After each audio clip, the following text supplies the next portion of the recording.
जब अरब के खलीफा दरमांद आग में संस्कृतियों और सभ्यताओं की आहुतियाँ देकर उन्हें इस्लामिक रंग में रंग रहे थे, पूरे मध्य एशिया में इस्लामिक हुकूमत बर्बरता और नरसंहार के जरिए फैल रही थी, तब 7वीं शताब्दी में अरबों ने सोने की चिड़िया भारतवर्ष का रुख किया।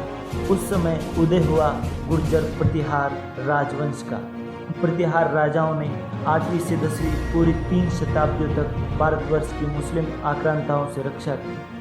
प्रतिहारों की राजधानी कन्नौज थी। इसी राजवंश में जन्म लिया चक्रवर्ती सम्राट राजा मिहिर भोज ने। इनका जन्म इनकी माता महारानी अप्पा देवी के द्वारा सूर्य देव की उपासना के प्रतिफल के रूप में हुआ। अरब यात्री सुलेमान ने भारत भ्रमण के दौरान लिखी पुस्तक सिलसिले-उत-तुआरिख 851 ईस्वी में सम्राट मिहिर भोज को इस्लाम का सबसे बड़ा शत्रु बताया।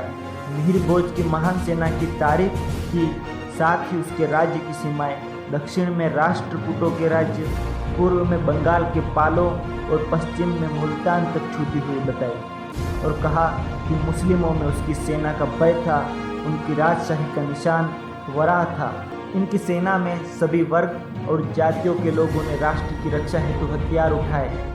सम्राट मिहिर भोज के मित्र काबुल का ललिया शाही राजा, कश्मीर का उपलवंशी राजा अवंतीवर्मन तथा नेपाल का राजा राघवदेव और आसाम के राजा थे। त्रिपक्षीय संघर्ष में सम्राट मिहिर भोज ने बंगाल के राजा नारायण लाल को युद्ध में परास्त करके उत्तरी बंगाल और दक्षिण के राष्ट्रकूट राजा अमोधवर्ष को हराकर उनके क्षेत्र अपने साम्राज्य में मिला लिए थे।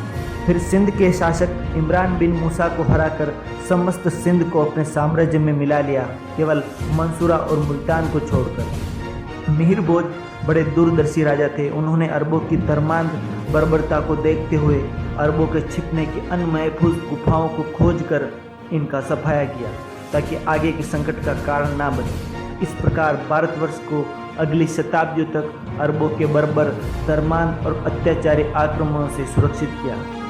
मिहिर भोज ने 836 ईस्वी से लगाकर 885 ईस्वी तक लगभग 50 वर्ष तक शासन किया।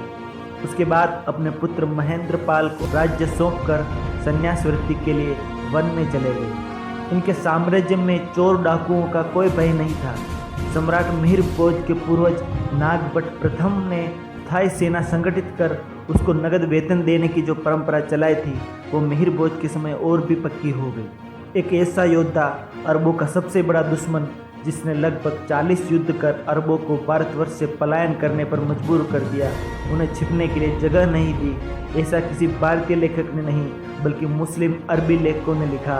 उसे भारतीय इतिहास की किताबों में बुला दिया गया। प्रसिद्ध इतिहासकार के.एम. मुंशी ने सम्राट मिहिर भोज प्रतिहार की तुलना गुप्त वंशीय सम्राट समुद्रगुप्त और मौर्य वंशीय सम्राट चंद्रगुप्त से इस प्रकार की है कि वे लिखते हैं कि सम्राट मिहिर भोज की महानता इनसे भी अधिक थी, क्योंकि तत्कालीन भारतीय धर्म एवं संस्कृति के लिए जो चुनौतियाँ अरब के इस्लामिक विजेताओं की फौजों द्वारा प्रस्तुत की गई, वह समुद्रगुप्त और चंद्रगुप्त के समय पेश नहीं हुई, ना ही उनका मुकाबला अरबों जैसे अत्यंत प्रबल शत्रुओं से हुआ था।